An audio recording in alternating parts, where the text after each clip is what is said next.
કેમ છો ભાઈબંધો? મજા. ઓલા મેં તારી પાસેથી 1000 રૂપિયા ઉછીના લીધા હતા ખબર? હા તો લાવો. 500 આપું છું, 500 બાકી રહે. હા તે વાંધો. મેં તમારી પાસે 1000 રૂપિયા લીધા હતા.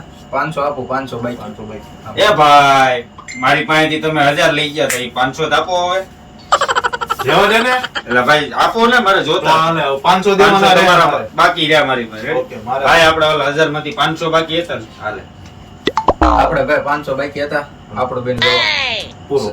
એ ભાઈ હા, આપણે 500 1000 માંથી 500 તમે આપ્યા હતા ને 500 બાકી 500 તો રહેવા દે અરે મારા. જોતા છે ભાઈ, અરે જરૂર છે. અરે જોતા છે ભાઈ 500. ભાઈ આપણો 1000 નો હિસાબ પૂરો. આપણે બેને પૂરો. Bye bye ta-ta good bye गया બોલો.